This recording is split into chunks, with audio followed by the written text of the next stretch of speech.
The Bhagavad Gita, often called the Song of God, is a sacred Hindu scripture that has been revered for centuries. It is a profound dialogue between Lord Krishna and the warrior Prince Arjuna, set on the battlefield of Kurukshetra. This scripture delves deep into the mysteries of life, death, and the ultimate purpose of human existence. Chapter 15, known as Purushottama Yoga, holds a special place in the Bhagavad Gita. This chapter is crucial as it helps us understand the true nature of God, the Supreme Being. It also provides profound insights into the path to liberation, or moksha, which is the ultimate goal in Hindu philosophy.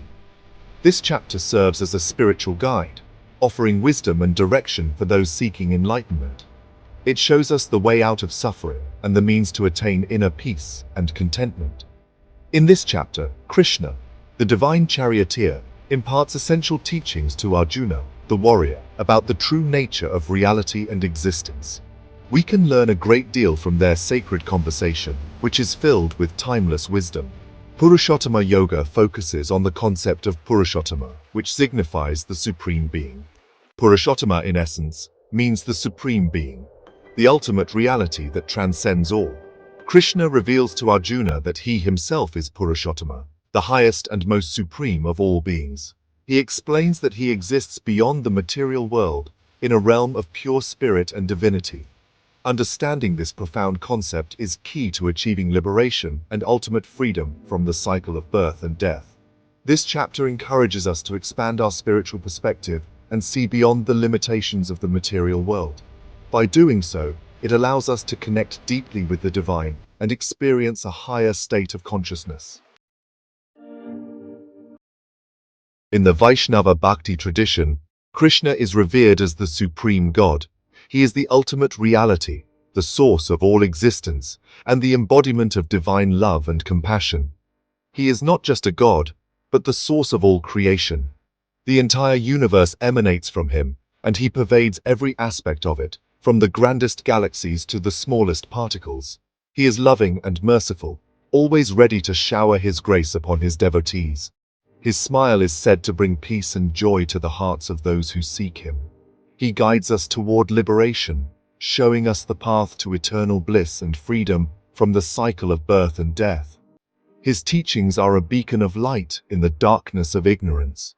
Krishna is often depicted with a flute, symbolizing his enchanting love and the music of the cosmos. The melody of his flute is said to captivate the hearts of all living beings, drawing them closer to the divine. Bhakti Yoga, the path of devotion, is a central practice in Vaishnavism. It involves dedicating one's thoughts, words, and actions to Krishna, cultivating a deep and personal relationship with him. This path of devotion is a central theme in the Bhagavad Gita, where Krishna imparts his wisdom to Arjuna, guiding him through the complexities of life and duty. Krishna encourages us to cultivate devotion towards him, emphasizing that true devotion is the key to attaining spiritual enlightenment and eternal peace. This devotion is not blind faith, but a conscious and heartfelt surrender to the divine will. It is an expression of love, trust, and unwavering faith in Krishna's benevolence. It is a deep love and longing for the divine, a yearning to be united with Krishna and to experience his divine presence in every moment of life. Krishna reveals his divine form to Arjuna in the Gita. This experience is awe-inspiring, showcasing the vastness and magnificence of his true nature. It shows the greatness of Krishna, his omnipotence, and his role as the sustainer and destroyer of the universe. This experience deepens Arjuna's devotion, transforming his understanding of duty, life, and the divine. It inspires us to seek a connection with the divine, to embark on our own spiritual journey, and to find solace and purpose in the loving embrace of Krishna. Krishna uses the metaphor of the Ashvatha tree to explain the material world. This tree is also called the banyan tree. Its roots are at the top and branches grow downwards. This is the opposite of a normal tree. The Ashvatha tree represents the material world. Its roots symbolize our desires and attachments. These roots grow deep into the material world. We become entangled in the cycle of birth and death.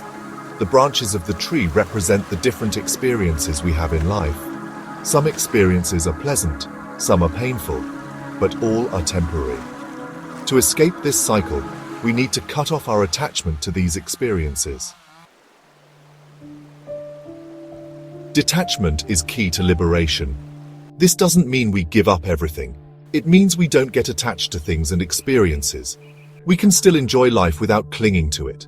Imagine a boat on a lake. If we tie the boat to a dock, it can't move freely. If we untie the boat, it can sail anywhere. Attachment is like the rope tying the boat. Detachment is untying the rope. When we are detached, we are free from suffering. We can then move towards liberation. Krishna teaches us to be detached from the fruits of our actions. We should focus on doing our duty without expecting rewards. This detachment brings peace and freedom. Section 5. True Knowledge. Transcending Ritualistic Practices. Krishna emphasizes the importance of true knowledge. True knowledge is knowing the self. It is understanding our true nature as spiritual beings.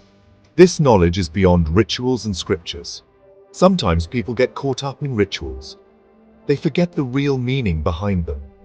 Krishna says that true knowledge is more important than rituals. Rituals can be helpful, but they are just a tool. True knowledge is the goal. When we have true knowledge, we see the divine in everything. We understand our connection to the universe. This understanding brings us closer to liberation. Section 6. Krishna as Purushottama, the Supreme Being. In this chapter, Krishna reveals himself as Purushottama. This means the Supreme Being. He is beyond the perishable and the imperishable. The perishable world is the material world we see around us. The imperishable is the spiritual world. Krishna as Purushottama is the source of both. He is the creator, sustainer, and destroyer of the universe. He is the ultimate reality. He is beyond our limited understanding. Yet, we can experience him through devotion and knowledge. Understanding Krishna as Purushottama changes our perspective. We move beyond our limited view of the world. We begin to see everything as part of the divine. Section 7. The Threefold World Governed by the Divine. Krishna explains that the world is made up of three qualities. These are called gunas. They are sattva, or goodness, rajas, or passion, and tamas, or ignorance. These gunas influence everything in the universe. Krishna, as Purushottama, is beyond these gunas. He is not affected by them. He governs the world through these qualities. Understanding the gunas helps us understand our own nature. We can then work towards cultivating sattva. This helps us move towards liberation. Krishna's governance is not like a king ruling his kingdom. It is a subtle, all-pervading presence. He is the silent force behind everything. Section 8. Dualism and Monism. Exploring the metaphysical dimensions. Chapter 15 of the Bhagavad Gita presents a fascinating blend of dualism and monism. Dualism sees the world as separate from God. Monism sees everything as part of the one divine reality. The chapter initially seems dualistic. Krishna, the Supreme Being, is distinct from the material world and its inhabitants. But it also emphasizes the monistic idea that everything ultimately comes from and returns to the divine. This dualistic framework helps us understand the distinction between the material and spiritual realms. The monistic essence reminds us of the underlying unity of all existence. Section 9. Conclusion. Embracing the Supreme Path. Purushottama Yoga is a profound chapter in the Bhagavad Gita, one that delves deep into the essence of spirituality and the ultimate truth. It offers a roadmap to liberation, guiding us through the complexities of life and the universe. This chapter teaches us about the nature of God, the material world, and the importance of detachment and true knowledge. It emphasizes the significance of understanding the divine nature of Krishna. By understanding Krishna as Purushottama, the Supreme Person, we begin to see the divine in everything around us. This realization transforms our perception of the world. We recognize our true nature as spiritual beings, distinct from our physical bodies and material possessions. This awareness brings a sense of peace and purpose. The chapter encourages us to go beyond the limitations of our senses and intellect. urging us to seek a higher understanding and connection with the divine. It guides us toward a deeper, more fulfilling experience of life, one that is enriched by spiritual wisdom and inner tranquility. The path of Purushottama yoga may not be easy. It requires dedication, discipline, and a willingness to look beyond the superficial aspects of existence. But it is the path to true freedom and happiness. By following this path, we can achieve a state of eternal bliss and contentment. It is a journey of self-discovery and spiritual awakening, where we uncover the deeper truths of our existence and our connection to the divine. Ultimately, it leads us to the ultimate reality of the divine, where we find our true home and our eternal peace.